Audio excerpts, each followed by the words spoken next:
Now I'm going to put this part in. My cursor is just there.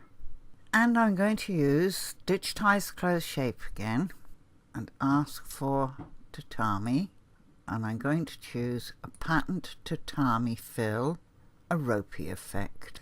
Right, digitized close block. Thank you. All my stitches now set up. I want the spacing to be 0.43. Click on my white cursor.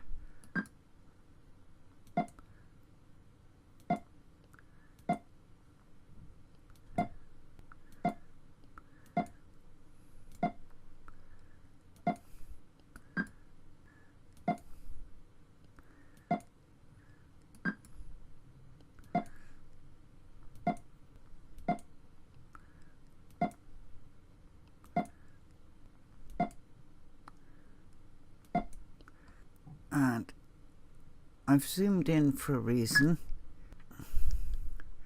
You can see I overlay onto the previous objects, because even though the program has got pull comp under stitching, you can't ask the program to automatically set up pull comp for every type of fabric, and all fabric distorts when you put needle penetrations in. So if you don't want something to end up with gaps, and I'm going to select it now and tell it reshape, because this one went a little bit high, and that was because I was a bit too sparing with my nodes, plus the fact I can't actually see my nodes as I lay them, or rather my trace lines, because they're too dark. And I just touched one that I shouldn't have touched. Okay. Now I want to look in true view, and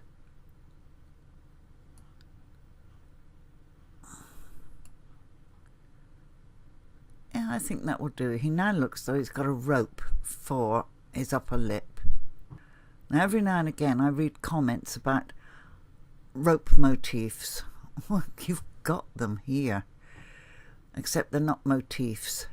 But if you play with the angles, and if what you're trying to do isn't too broad, you get the effect of a rope. Okay, now I'm going to tell that stop, because I quite like that as it is, but I'm going to move my end point up to there. Now I tell it stop, and we've a whole pile of different textures going on here. And one of the things about digitizing is to try and create textures and build up tension by using a satin finish against a weave finish. It's to keep the eye stimulated. Okay, let's come out of true view now. And I want to do this part, and I just want to use a plain weave tatami for this part. So I go and I pick up digitize close shape, tatami, and I come and I tap on the patterns for tatami, and I'm going to go for number 2. I keep intending to test stitch all of the tatami fills. I just never get the time.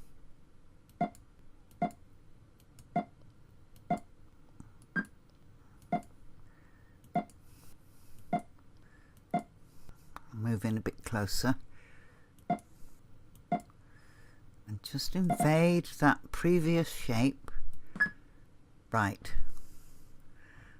now I'm going to go to effects, and I'm going to ask for Florentine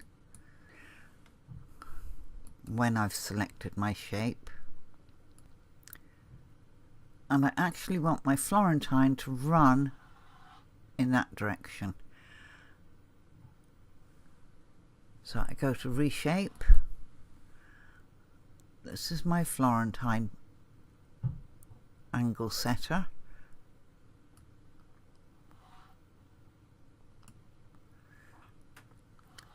I go to fill, and because stitches don't bend, they still stitch straight, I'm going to lower that stitch length to 3 because that gives a smoother curve. And now let's look at that. Oh, there it is. I've just sent it off the top of the screen. So I tell that stop. Okay, there you are. Now I want to do this area, but I don't really know how I want to do it. I would have liked to have used radial fill, and I suppose I could still do that and lay this on top. So we'll try that. We never know how something's going to look until we try. Digitize closed shape, and I'm leaving it on tatami, but I'm going to change the pattern to 1. Select radial, come out of true view. There is my cursor.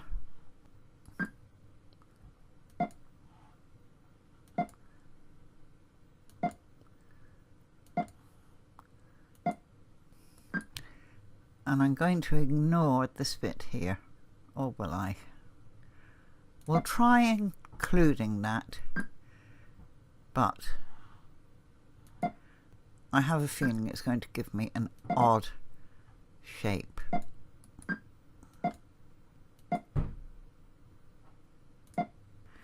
that last node should have been a left node. Keep my nodes inside that shape.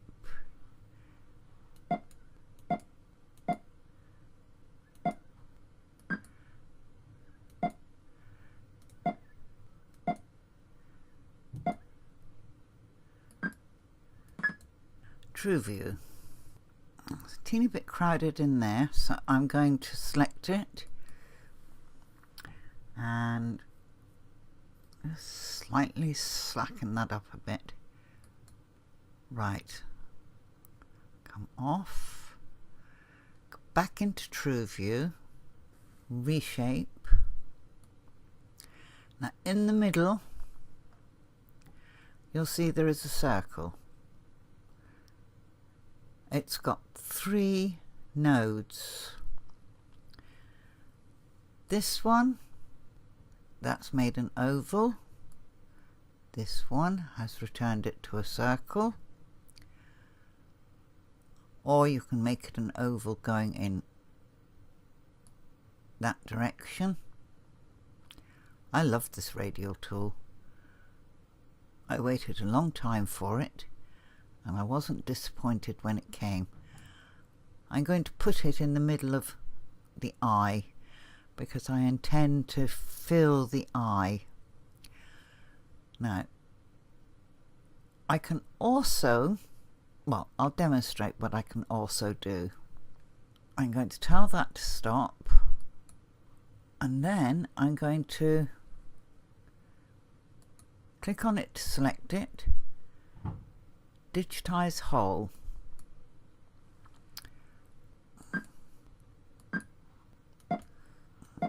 Now, even though I'm creating a hole, the focus point will still remain right where that white circle is inside. You see, all the stitches still radiate from that area in the middle with that moving. Let's select that, reshape, there it is. That one in the middle is the one that allows you to move it around. So now let's take a look at our fish. I'll tell this to stop first, and it's put my end point here, which is okay. I go into true view, and this whole head area now has lots of different textures, so that will keep the eye stimulated. And that's the cutting out into the eyeball. Right, take it off true view, and I'm going to do this shape. Now I've already got quite a full fill in here, so let's go to fill. I don't want to do it in satin, It's a wee bit too harsh. Ripple won't do it for me either. So I'll go with tatami, but as this fill radiates from the centre, if I put a Florentine this direction, it will stand out. So digitize closed shape, take off radial, as I don't want that.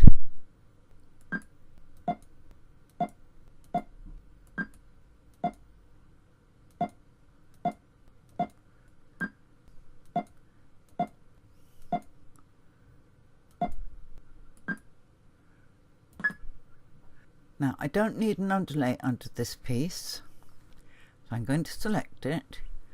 I'm going to go to stitching and I'll ask it just for H-run, fill, effects, Florentine again.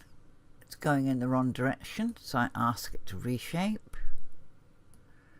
I move that end up there.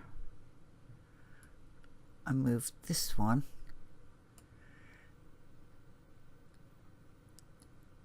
and will I get away with this? I very much doubt it, but we can try.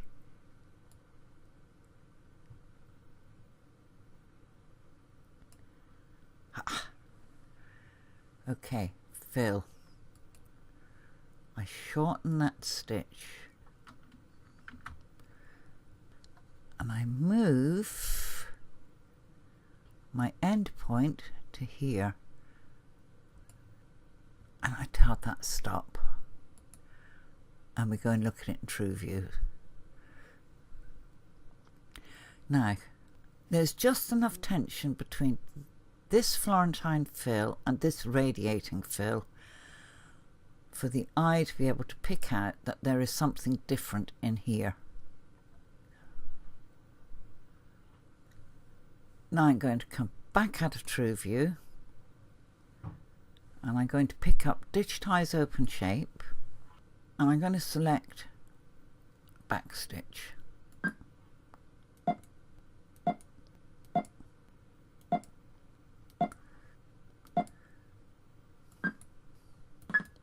We look at that at 1:1. Okay, digitize closed shape, fill, satin.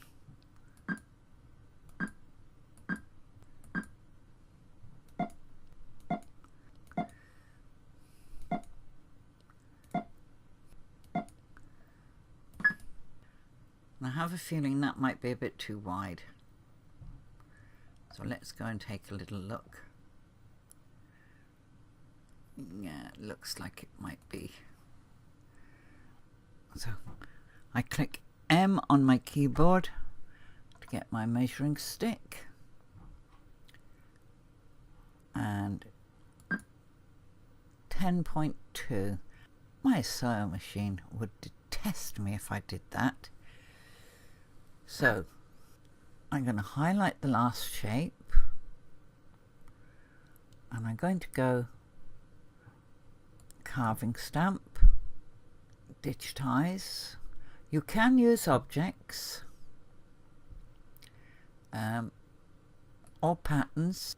You can use anything that's in your drop down menu, but I don't want to use that. I want to use digitize. Start digitizing. Okay.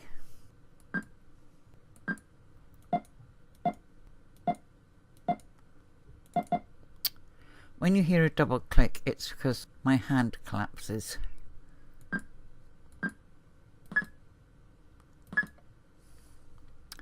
Stamp, true view. There we go. Now see how that eyeball pops. It gives it a real three-dimensional look. That also means I've introduced a jump. There comes a point when you're digitizing when no matter how carefully you path it, at some point,